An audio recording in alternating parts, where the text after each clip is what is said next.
गोपीजन गिरिवरधारी, जय राधा माधव कुंज बिहारी। गोपीजन वल्लभा गिरिवरधारी, यशोदानंदन ब्रज जन रंजन, यशोदानंदन ब्रज जन रंजन, यमुना तीरवनचारी, यमुना तीरवनचारी। जय राधा माधव कुंज बिहारी, गोपीजन वल्लभ गिरिवरधारी, जय राधा माधव कुंज बिहारी, गोपीजन वल्लभ गिरिवरधारी, यशोदानंदन ब्रज जन रंजन, यशोदानंदन ब्रज जन रंजन, यमुना तीरवनचारी,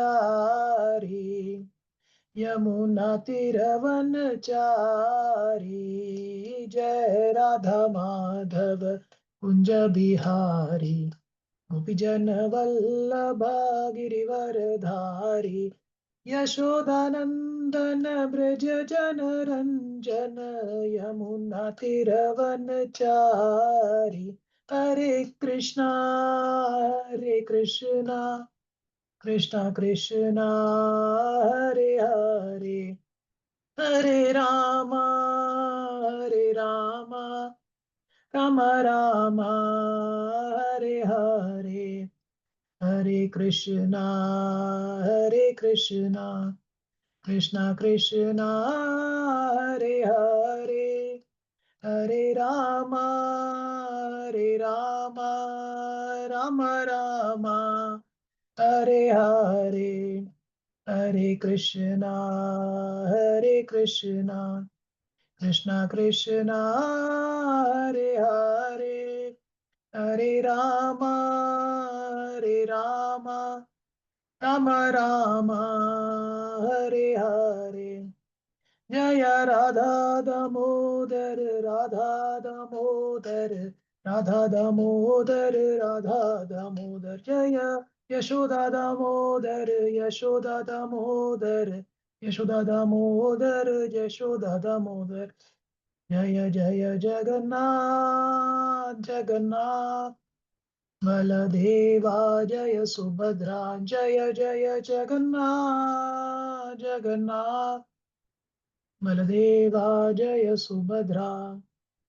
जय प्रभुपादा, जय प्रभुपादा, जय प्रभुपादा, जय प्रभुपादा। जय गुरुदेवा, जय गुरुदेवा, जय गुरुदेवा, जय गुरुदेवा। निताय गौर हरि बोल, हरि बोल, हरि बोल। निताय गौर हरि बोल, निताय गौर हरि बोल, हरि बोल, हरि बोल। निताय गौर हरि बोल। यशोदा दामोदर की जय, नरसिंह भगवान की जय, जगन्नाथ बलदेव सुभद्रा माँ की जय। हरे Krishna.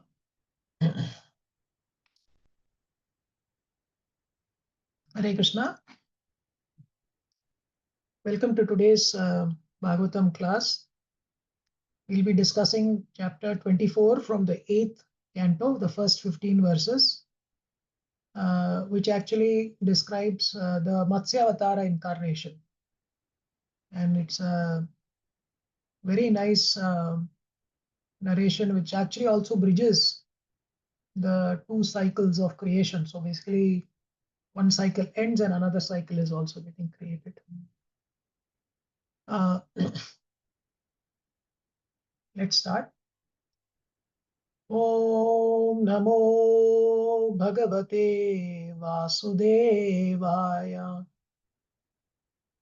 Om Namo Bhagavate Vasudevaya. Om Namo Bhagavate Vasudevaya. Om Ajnanaतिमिरान्धस्य ज्ञानाञ्जनाशलाकया चक्षुरुम् उन्मिलितं येन तस्मै श्री गुरवे नमः।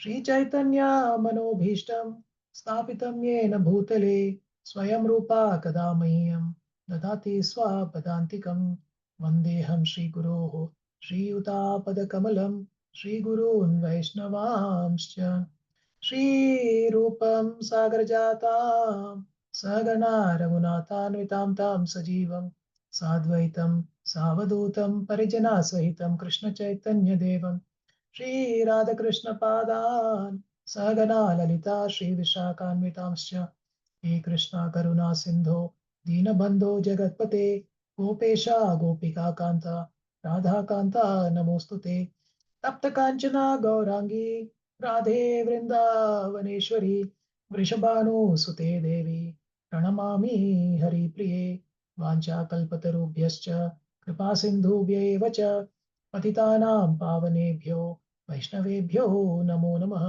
नमो विष्णुपादाय कृष्णप्रेष्ठाय भूतले श्रीमते भक्तिवेदान्ता स्वामिन् इति नामिने नमस्ते सारस्वते देवे गौरवाणी प्रचारिणे निर्विशेष शून्यवादी पाश्चात्य देश तारिणे जय श्री कृष्ण चैतन्य प्रभु नित्यानंदा श्री अद्वैता गदाधारा श्रीवासादि गौर भक्त वृंदा हरे कृष्णा कृष्णा कृष्णा हरे हरे रामा राम राम हरे हरे हरे कृष्णा कृष्णा कृष्णा हरे राम राम राम हरे हरे कृष्णा कृष्णा कृष्णा हरे Ram Ram Ram Hare Hare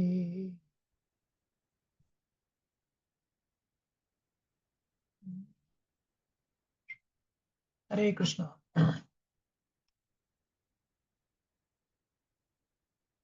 Let me share my screen.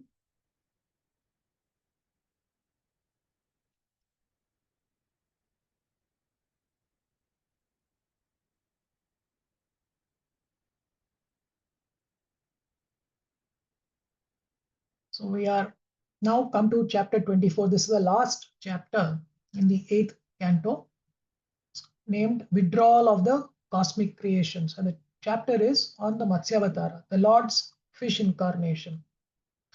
We'll first read the introduction and then we'll proceed to read the first 15 verses and the purports where they are there, and we can have a small discussion. Chapter 24, Matsya, the Lord's fish incarnation. This chapter describes the Supreme Personality of Godhead's incarnation as a fish, and it also describes the saving of Maharaja Satyavrata from an inundation. The Supreme Personality of Godhead expands himself by Swabsha, his personal expansions, and Vibhinamsha, his expansions as the living entities. As stated in Bhagavad Gita 4.8, Paritranaya sadhunam vinashaya cha duskritam, the Supreme Personality of Godhead appears on this planet for the protection of the sadhus or devotees and for the destruction of the miscreants or non-devotees. He especially descends to give protection to the cows, the brahmanas, the demigods, the devotees, and the Vedic system of religion. Thus he appears in various forms, sometimes as a fish, sometimes as a boar, sometimes Narsimadev, sometimes Vamanadev, and so on. But in any form or incarnation, although he comes within the atmosphere of the material modes of nature, he is unaffected. This is a sign of his supreme controlling power. Although he comes within the material atmosphere, Maya cannot touch him. Therefore, no material qualities can be attributed to him in any degree. Once, at the end of the previous Kalpa, a demon named Hayagriva wanted to take the Vedic knowledge away from Lord Brahma at the time of annihilation. Therefore, the Supreme Personality of Godhead took the incarnation of a fish at the beginning of the period of Swayambhuva Manu and saved the Vedas. During the reign of Chakshusha Manu, there was a king named Satyavrata, who was a great pious ruler. To save him, the Lord appeared as a fish incarnation for a second time. King Satyavrata later became the son of the sun god and was known as Shraddha Deva. He was established as Manu by the Supreme Personality of Godhead. To receive the favor of the Supreme Personality of Godhead, King Satyavrata engaged in the austerity of subsisting only by drinking water. Once, while performing this austerity on the bank of the Kritamala river and offering oblations of water with the palm of his hand, he found a small fish.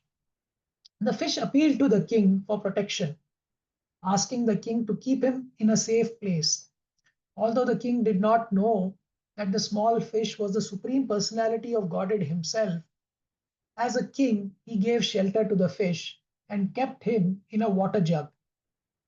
The fish, being the Supreme Personality of Godhead, wanted to show his potency to King Satyavrata, and thus he immediately expanded his body in such a way that he could no longer be kept in a jug of water.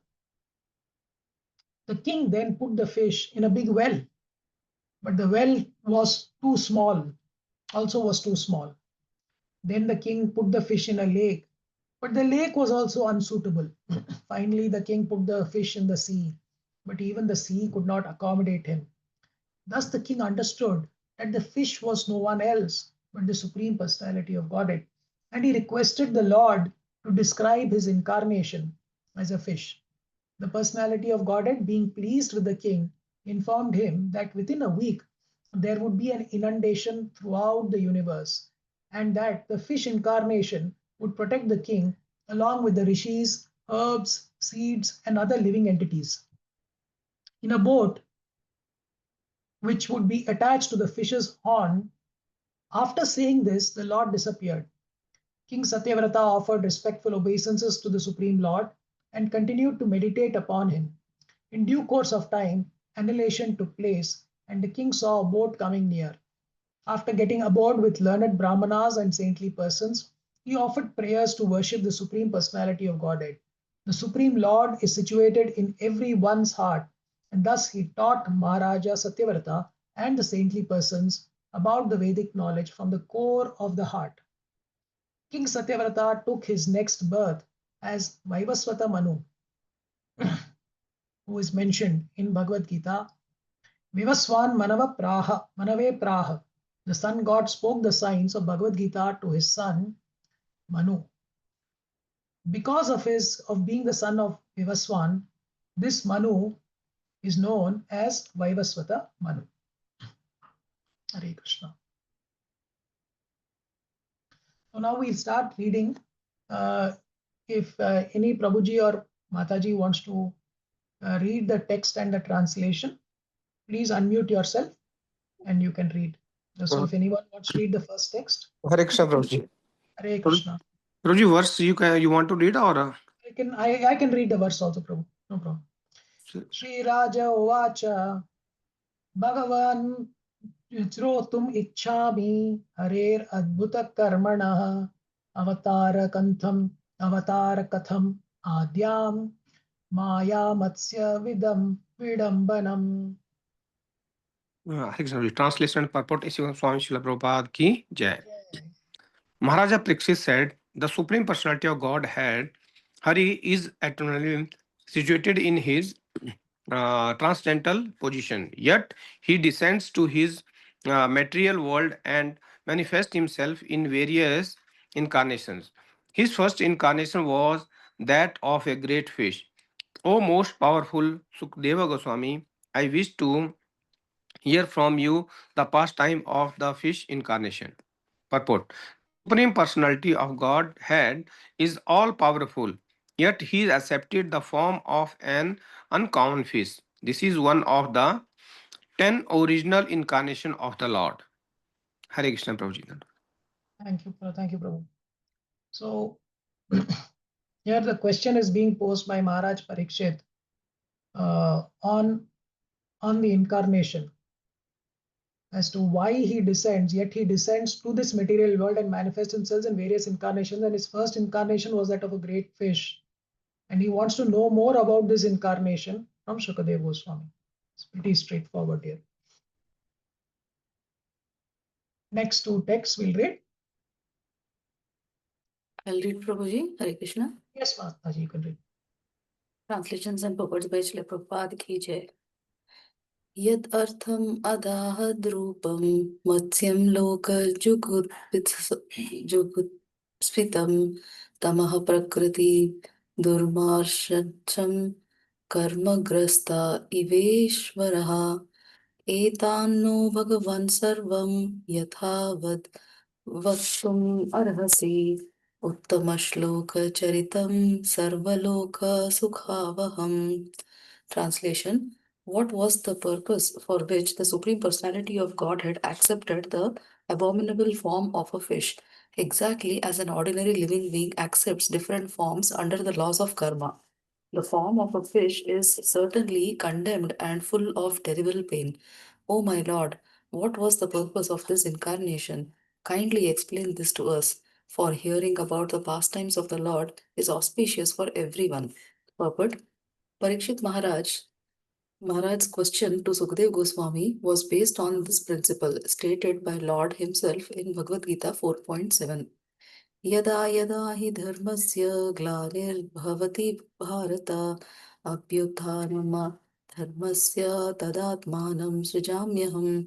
Whenever and wherever there is a decline in religious practice, O descendant of Bharata, and the predominant rise of irreligion, at that time I descend myself. The Lord appears in each incarnation to save the world from irreligious principles and especially to protect his devotees. Paritranaya sadhunam. Vamanadeva, for example, appeared to save the devotee Bali Maharaj. Similarly, when the Supreme Personality of Godhead accepted the abominable form of a fish, he must have done so to favor some devotee. Parikshit Maharaj was eager to know about the devotee for whom the Supreme Lord accepted this form. Hare Krishna. Thank you, Mataji. So the question from Parikshit Maharaj is, why has the Lord taken up the form of a fish? And it's not that Parikshit Maharaj is not aware that the Lord is transcendental. He's doing this, he's asking this question actually for us. Because often we get into situations wherein we begin to also maybe sometimes doubt the transcendental nature of the Supreme Lord. And this kind of reinforces that actually when you read the purport, Prabhupada says that the Lord descends every time there is a decline in religion. There are 2 points there: decline in religion and to protect his devotees.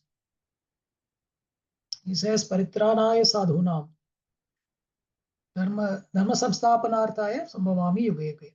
So even when, like for example, when Vamanadev appeared, it was not to defeat Bali Maharaj. It was actually to save the devotee Bali Maharaj. Because Bali Maharaj himself was a Mahajan. And the Lord appeared to save his devotee. It was not to do something as such for a particular action.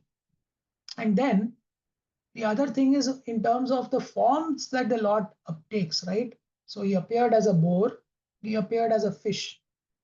And in this verse over here, said Tamaha Prakriti. So the fish is supposed to be a creation which is in a very low state of consciousness. So of course you have the inanimate objects are there, immovable objects like trees, etc. are also there. So they are supposed to be at the lower stage of consciousness. And then you have these aquatic animals that are there. That progresses. Then the next levels of you have amphibians, etc. And then you have four-legged animals, which then gradually progresses to the human level of consciousness, which is supposed to be the highest level of consciousness. And Parikshit Maharaj's question is that why has he taken it in that Tama Prakriti, which is actually in almost in a mode of ignorance, in such a low state of consciousness? Why does he do that? Now, what we need to remember is that the Lord is actually beyond these material modes of nature. So beyond these three gunas, he is above that. And even when he comes down for his Bhumi Leela, for his pastimes on this earth, he might take a form, but it doesn't mean that he's actually bound by that form. So I was listening to a lecture by His Holiness Bhakti Vikas Swami Maharaj, and he was mentioning that there was one Purohit, I believe, in Dwaraka, who was suggesting that there was a story that essentially Rama had, in that Vali and Sugriva's fight, he chose to shoot Vali from behind a tree in hiding. And that is why in his next incarnation as Krishna, he got shot by the Jara the hunter. Now that is a very, very inaccurate speculation that is happening there. Because when the Lord comes, everything about him is transcendental. Our senses are so limited that we are not able to even know, we don't even know what is on our backside, on our back. So the other day, somebody had come and said that, can you please see, tell me, I'm getting some pain. I don't know what is there. And then we see there's a big kind of a lump that is there on the back. So as human beings, we don't even know actually what is happening behind our back. Forget, what is happening across the universe. But the Lord is present in every animate and inanimate object. He knows everything that is happening. So he is Kshetrajna. He is the knower of the entire the universe where the action is happening. He is knowledgeable, so knowledgeable he is. And he is in a state of beyond that, beyond the three gunas. So let us not confuse that, he is bound in Tama Prakriti. But Parikshit Maharaj is asking this question, which will get answered also. It's what Prabhupada is saying, that the Lord descends himself and he appears in each incarnation to save the world from irreligious principles and especially to protect his devotees, that is Paritranaya Sadhuna. So even in this case, he is appearing for these purposes. Now we learn a little bit more about this.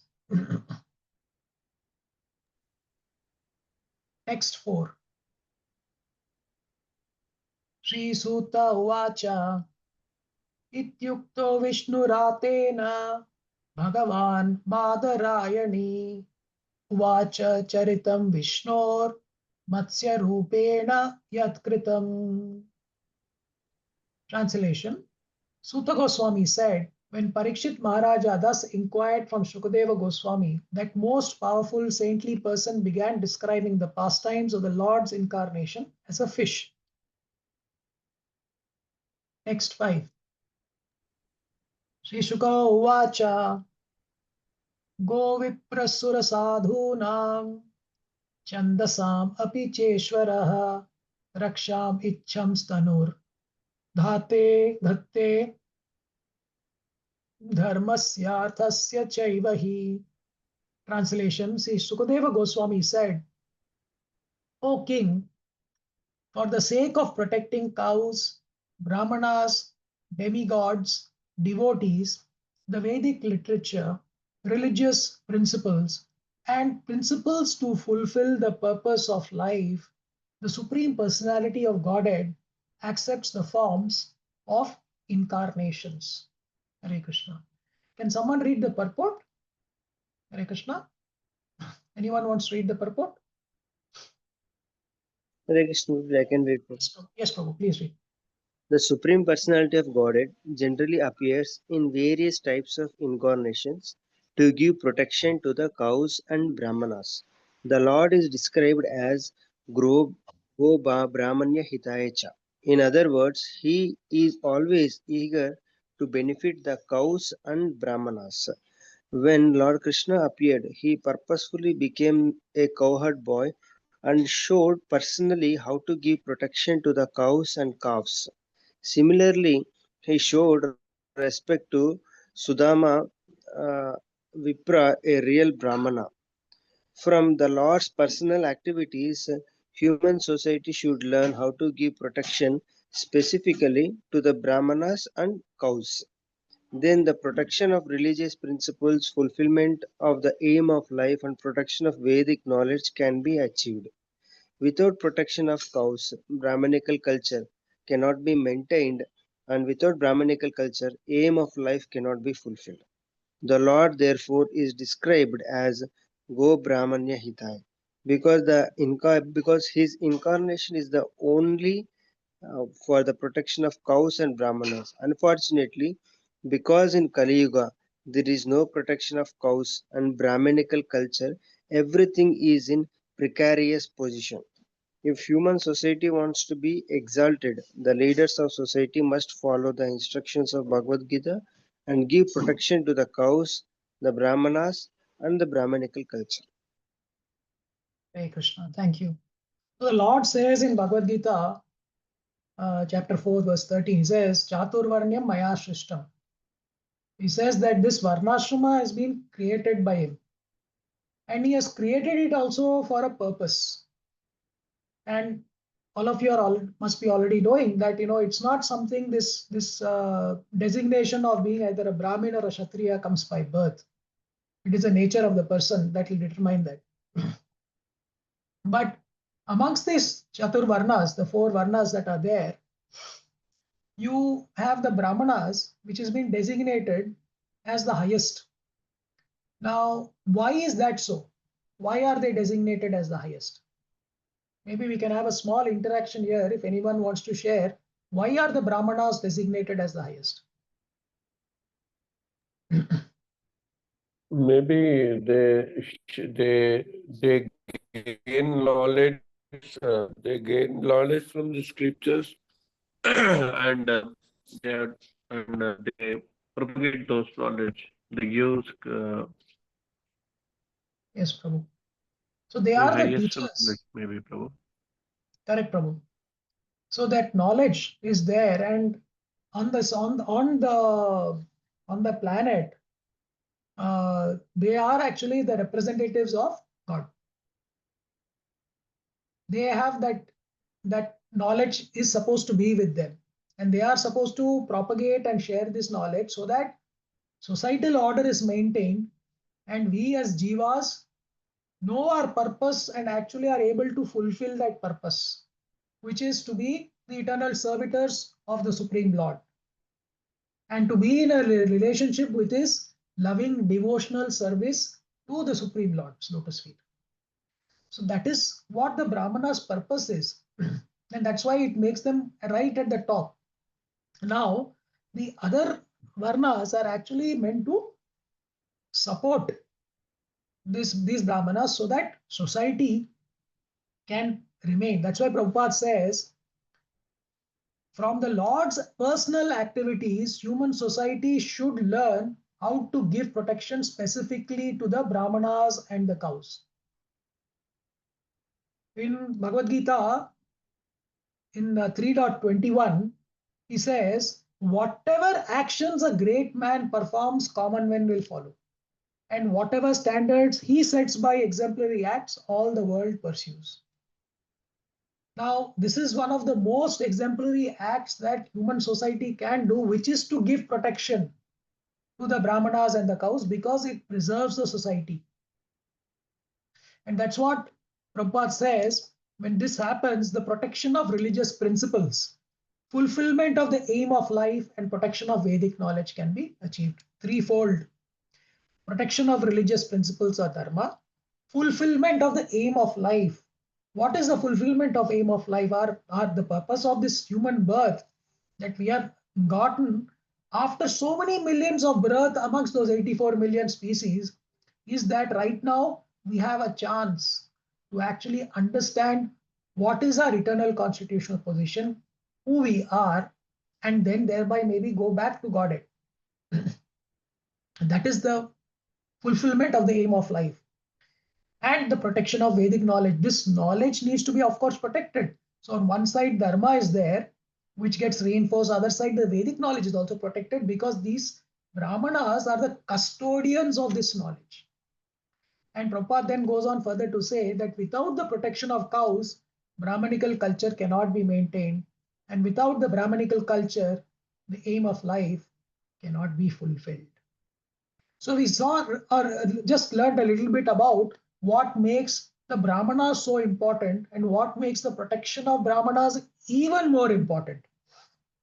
But what about the cows? Why the cows? Why do we need cow protection? Any devotee wants to share their thoughts?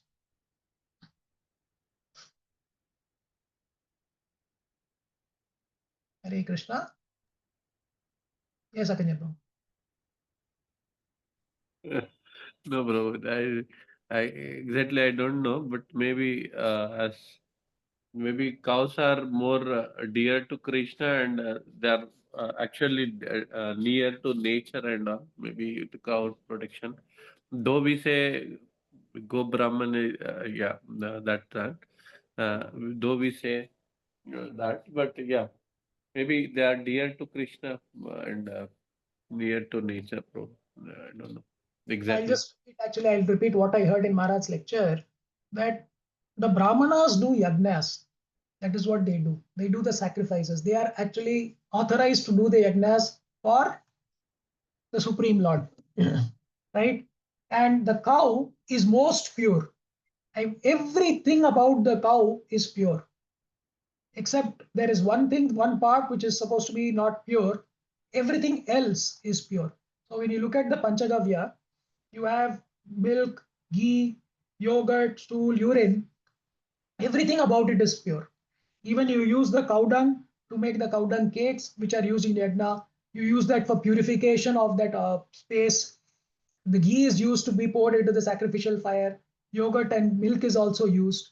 So everything about the cow is 100% pure, right? And without yagnas, society will fail. So the brahmanas are there, they do the yagnas. And for the yagnas, you need the cows. That is why also the cows are very, very important. And what you said is also absolutely correct. They are very most dear to Krishna. Only one part, and Maharaj was telling that this one part which is not pure. And he narrated this story. He said that once Mother Sita was going and she was looking for Lord Ram, who had gone into the forest.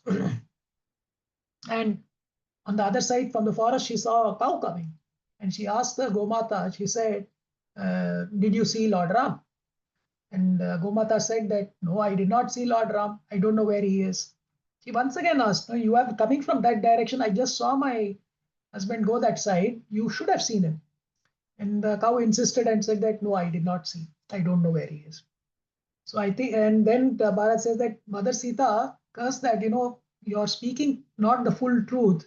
So this, your mouth will be one part which will be impure. That's why even in today's uh, Kali Yuga, we see actually cows, they end up eating almost everything. So if they are let out, actually, if they're not controlled in an environment where they are fed grass, etc., or fodder, they end up in the outside, and you see that many cows, in fact, even in Hyderabad, you will see that they are either near those waste areas, they are picking up, sometimes they're eating even plastic also. So, but that's a bit about our society, this thing, but otherwise the cow is fully pure. And that is why the cow protection becomes so critical, because the yagnas and sacrifices cannot be done without the cow. So that's why the Lord therefore is described as Go Brahmana Hitaya, because his incarnation is for the protection of cows and brahmanas. Unfortunately, because in Kali Yuga there is no protection of cows and Brahmanical culture, everything is in a precarious position. And if human society wants to be exalted, the leaders of the society must follow the instruction of the Bhagavad Gita and give protection to the cows and the brahmanas and Brahmanical culture. And this is where I think that, we still see in India, there is a little bit of sense of these two things happening, but it is declining and declining very rapidly. Prabhuji and Mataji's, we are maybe very fortunate to be born in a period wherein we still see a little bit of remnants of this particular culture. It's not, of course, there as it used to be in the earlier generations. But if we let go of this opportunity that we have now, we'll be born in a society or in a culture which is completely in tamaha, which is completely in a mode of ignorance, and where we will not have any convenience or access to realize this knowledge, maybe also. And that is why they say that there's this golden period that is there, which is 5,000 years from the disappearance of Krishna. We are already 2,500 years are gone. 50% of that time is gone. Kali Yuga will only see more and more degradation happening slowly, gradually. So we will come to a point wherein we will not just be thinking about there will not be slaughterhouses for cows. We will have slaughterhouses maybe even for human beings also, like Idi Amins of the world we'll have across the world. So let's make the most of this period. And during this period, I think what we need to remember is the importance of both the Brahmanas and the cows for our spiritual progress. We'll continue reading now. Next 6. Uchchavacheshu bhuteshu charan vayur iveshwarah no cha vachatvam bhajate nirgunatvad diyo gunaihi. Translation: like the air passing through different types of atmosphere, the Supreme Personality of Godhead, although appearing sometimes as a human being and sometimes as a lower animal, is always transcendental.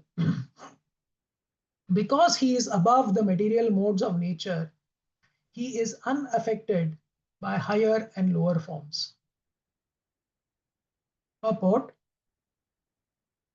the Supreme Personality of Godhead is the master of the material nature.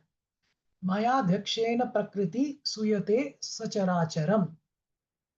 Therefore, being the supreme controller of the laws of nature, the Lord cannot be under their influence. An example given in this regard is that although the wind blows through many places, the air is not affected by the qualities of those places. Although the air sometimes carries the odor of a filthy place, the air has nothing to do with such a place. And we have seen this actually. We see this in our day-to-day life. We are commuting, you are walking, and we go through various places. Every day when I'm commuting to work, I have to walk through what they call hawker centers here in Singapore. And these are basically, food courts which serve, local cuisines and all. But the odor for this food is something that is not palatable to us. If you're coming from India, you'll find it quite repelling because there's a very strong stench. Lilananda Prabhu was here recently and he experienced that. But that does not make the air impure.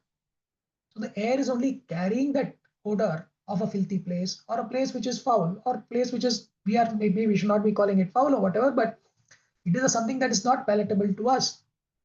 But the air has nothing to do with that place. That is what Prabhupada is giving us a beautiful analogy here. So similarly, the Supreme Personality of Godhead, being all good and all auspicious, is never affected by the material qualities like an ordinary living entity.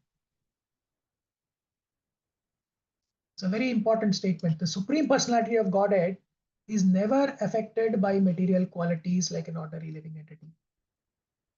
We as jivas are bound in these material bodies.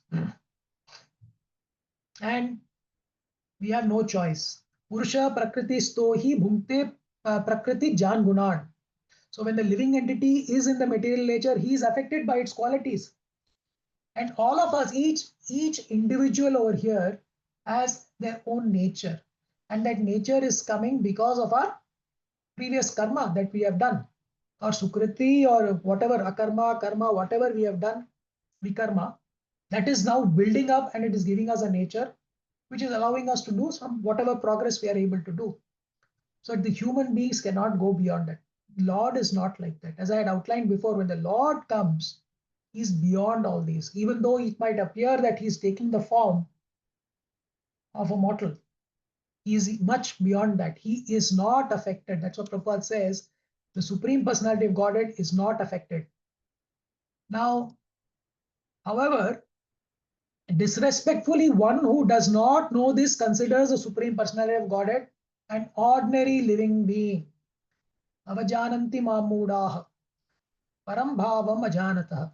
Such a conclusion is reached by the unintelligent because they are unaware of the transcendental qualities of the Lord. Now, when we go and when we preach or when we speak to people also, we often see that people who have not progressed spiritually are unable to appreciate this. And that is why we have the 9th offense, which says that it's an offense to preach to the people who are non-believers, who do not believe. There's no point in pushing it down their throat, because you end up actually pushing them much more far away from Krishna. And in that way, you are actually creating an offense, committing an offense. But the Lord is above this. Even in the Ishopanishad, in the 8th mantra, it says, such a person must actually know the greatest of all, the personality of Godhead, who is unembodied, omniscient, beyond reproach, without wings, pure and uncontaminated, the self-sufficient philosopher who's been fulfilling everyone's desire since time immemorial. So we need to understand this context over here as to why Bhagavan is taking the incarnation of a fish. Let's continue. Text 7. Asid atita kalpante brahmo naimitiko layah samudro paplutastatra loka bhur adayo nripa. O King Parikshit, at the end of the past millennium, at the end of Brahma's day, because Lord Brahma sleeps during the night, annihilation took place, and the 3 worlds were covered by the water of the ocean. So here, Sukadeva Goswami is discussing the first incarnation of the fish avatar here, the first fish incarnation that the Lord takes. So this is in the Swayambhuva Mano, that period. Then in text 8 he says, Kalenagata nidrasya dhatu shisha yishorbali mukhato nisritan vedan hayagrivon harat. At the end of Brahma's day, when Brahma felt sleepy and decided to lie down, the Vedas were emanating from his mouth. And the great demon named Hayagriva stole the Vedic knowledge. Text 9. Jnatva tad danavendrasya Hayagrivasya cheshtitam dadhara asafari rupam Bhagavan Haririshwaraha. Understanding the acts of the great demon Hayagriva, the Supreme Personality of Godhead, Hari, who is full of all opulences, assumed the form of a fish and saved the Vedas by killing the demon. That pastime, while it's not described in detail over here, Prabhupada in his purport says that because everything was inundated by water at that time, to save the Vedas, it was necessary for the Lord to assume the form of a fish. So this is the first incarnation as a fish. Now we'll read about then the next incarnation. So this next incarnation happens in the Chakshusha Manvantara. Text 10. Anyone wants to read text 10 in the purport? Yes, bro. Yes. Directly, you want me to go to purport? You can, you want to read the verse, Prabhu, in the translation, or should I read? Yeah, I'll try, bro. Yeah, please try. तत्र राजऋषिकस्मिन् नाम्ना सत्यव्रतो महान् नारायणपरो तपस्सलीलसनः. During translation and purport by Srila Prabhupada ki jai. During the Chakshusha mantra, there was a great king named Satyavrata. Who was a great devotee of Supreme Personality of Godhead. Satyavrata performed austerities by subsisting only on water.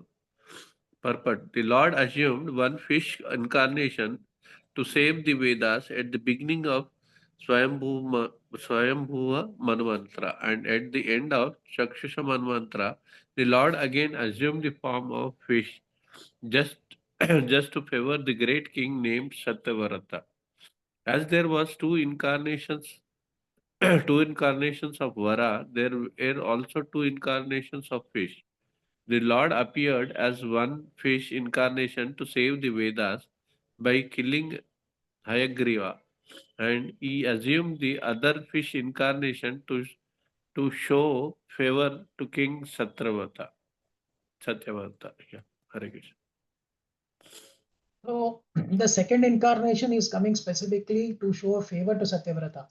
First one was to protect the Vedas, to protect the religion. We'll continue reading the pastime. Text 11. योऽसावस्मिन् महाकल्पे तनय स विवस्वतः श्रद्धदेव इति ख्यातो मनुत्वे हरिनार्पितः. Translation. In this, the present millennium, King Satyavrata later became the son of Vivaswan, the king of the sun planet, and was known as Shraddha. By the mercy of the Supreme Personality of Godhead, he was given the post of Manu. About this, we actually read about this in the introduction also. How Satyavrata then later becomes the next Manu, which is Vaivasvata Manu. Text 12. Ekada Kritamala Malayam Kurvato Jalatarpanam Tasyanjalyudake Kachich Chafariya Eka Bhyapadadyata. Translation. One day, while King Satyavrata was performing austerities by offering water on the bank of a river, Kritamala, a small fish appeared in the water in his palms. Text 13. Satyavrato Anjali Gatam Sahato Yena Bharata Utsarjana Nadi Toye Shafarim Dravideshwaraha. Satyavrata, the king of Dravida Desha, threw the fish into the water of the river along with the water in his palm. O King Parikshit, descendant of Bharata. Text 14. Tam aha sati karunam mahakarunikam nripam yadobhyo nyati gatibhyo dinamam dinavatsala katam visrajase rajan bhitam asmin sarijjale. Translation. With an appealing voice, the poor small fish said to King Satyavrata, who was very merciful, "My dear king, protector of the poor, why are you throwing me in the water of the river, where there are other aquatics who can kill me? I am very much afraid of them." In the Matsya Purana, it is said, purport, in the Matsya Purana, it is said, Ananta Shaktir Bhagavan Matsya Rupi Janardanaha Kridartham Yachayam Asasa Swayam Satyavratam Nipam. The Supreme Personality of Godhead possesses unlimited potency. Nonetheless, in his pastimes in the form of a fish, he begged protection from King Satyavrata. So again, this is a pastime over here. It's not that he actually needs that protection, but there are very, very unique and strange ways in which the God finds his way into our hearts. And some of you already must be knowing this pastime, as I read in the introduction. King Satyavrata then takes this fish and he puts it into a jug of water, and the fish expands. He puts it into a well, it expands further. He puts it into a lake, it expands further. Then he puts it into a sea, it expands. Something like 100,000 miles or something like that. So, and that is how Krishna consciousness also grows once you allow that the Bhakti Lata beach that is there, once it comes into your heart through the mercy of another Vaishnava, and you start nurturing it, it starts expanding and it then fills up that, and then it completely takes over. So when I was reading this and just listening to another commentary on this particular verse, each one of us has had very unique experiences in terms of how we have entered into Krishna consciousness also. how the Lord has found that small pathway through which he entered, and then he started expanding. And then as he expands, you also begin to realize who you are really. So as we progress in Krishna consciousness, on one side, our attachment to Krishna increases, keeps increasing, to bhakti keeps increasing. On the other side, all the other detachment also starts happening. That is the attachment to all the material desires. All the material attachments that are there, they slowly start going away also. And that is how then the whole jug gets filled with bhakti. So we should keep nurturing our Bhakti Lata beach that is there. By doing Shravanam, Kirtanam, Smaranam, doing deity worship, doing our Mangalarti regularly, as we continue to do these things, as we do Vaishnava Seva, keeping the right association, our etiquette that we're going to be following, how we behave, right? This will all help nurture that. Let us slowly and gradually, let us fill our hearts with fully with its whatever is there should be bhakti. There should be nothing else in it. That should be the goal that we should have. So that all our material attachments and desires slowly go off to one corner. They might be there. It's very hard to eliminate it in full, but completely trying to minimize that as much as possible. We'll read text 15 and then we can have a short discussion. Existing philosophies. Yes, I don't Prabhu. know how many of you are familiar with this Shadadarshana. 6. Actually, there are 9. No? Shadadarshana, they're broadly divided into 2.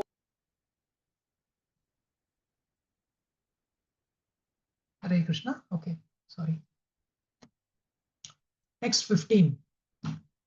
Tam atmano anugrahartam pritya matsya vapurdharam ajanan rakshanarthaya shapharya samanodade. To please himself, King Satyavrata, not knowing that the fish was the supreme personality of Godhead, decided with great pleasure to give the fish protection. Here is an example of giving service to the supreme personality of Godhead even without knowledge. Such service is called Ajnata Sukriti. King Satyavrata wanted to show his own mercy, not knowing that the fish was Lord Vishnu. By such unknowing devotional service, one is favored by the Supreme Personality of Godhead. Service rendered to the Supreme Lord, knowingly or unknowingly, never goes in vain. So whatever we do as a service, and as I had mentioned just in the previous verse, I was commenting that how we all may have entered, all of us have come to Krishna consciousness, we all have our own stories. And how maybe that initial step that we took was driven by a material motive. So either we had some kind of problems, and therefore to seek that relief from that problem, we maybe decided, okay, we have tried so many things, let us give this also a shot. Some of us might have come through that route. Some of us sometimes just come to the route of simply going to the temple and enjoying prasadam. So you know that, yes, you are staying abroad, you have gone on an assignment or something, and then there is no vegetarian food available anywhere. There's an ISKCON temple somewhere, so you daily go there, eat prasadam, and you come. The purification already starts happening when you start doing that, when you start honoring that prasadam. And many people are there whose journey into Krishna consciousness journey actually started with prasadam, and then they ended up becoming very, very senior pious devotees, like the brahmacharis and all that also. So Prabhupada is saying this service is called Ajnata Sukriti. Initially, King Satyavrata wanted to show his own mercy, not knowing that the fish was Lord Vishnu. But the Lord himself is so merciful, he wants to protect his devotees. And here he has come with that purpose to protect King Satyavrata. And by such unknowing devotional service, one is favored by the Supreme Personality of Godhead. So service rendered to the Supreme Lord knowingly or unknowingly never goes in vain. So you will keep acquiring those spiritual credits. all of you have taken that small amount of effort to actually come and join into this lecture today and listen. But also other devotees are there who are going and either teaching in different places or taking up classes. That effort never goes in vain. Please keep that in mind. The spiritual credits, what you acquire in this lifetime, even if we have not reached the stage which is to go back to Godhead, we do get another life. And that's what Prabhupada says. One who has made some spiritual progress will get a good life, will be born in a family, will be born in an environment which is conducive to make Krishna consciousness progress in that journey. And our journey will continue from where we left off. It will not be starting from zero or from scratch. So let's keep that in mind. I'll now stop the class. It's 10:30. Sorry, it's 8 o'clock there for you. We can have maybe a few minutes for questions or any comments that are there, and we can continue this rest of the lecture tomorrow. Hare Krishna.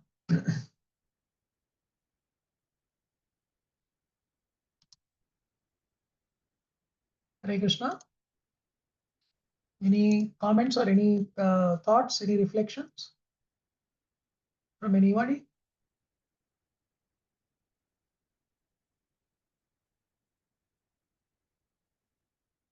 Okay. So if you don't have anything, Prabhuji and Mataji, I would want to wish you all a very, very happy Krishna conscious weekend. Hope all of you are able to engage yourself in activities, in sevas, for the pleasure of the lordships. And please forgive me if I have said something which is was not needed or something that is wrong. Would like to thank all the senior Vaishnavas on the call for giving me this opportunity to at least be immersed for some time in Krishna consciousness during the day. So this seva is very valuable to me. Thank you very much. Hare Krishna. Antrat Srimad Bhagavatam ki jai, Srila Prabhupada ki jai. Vancha kalpatarubhyascha kripa sindhubhyeva cha patitanam pavanebhyo vaishnavebhyo namo namah. Ananta koti Vaishnavrind ki jai, Srila Prabhupada ki jai. Hare Krishna Prabhuji, Dandavat pranams Dandavat pranam. to everybody in the group. Hare Krishna. Hare Krishna. Hare Krishna. Thank you so much. Thank you.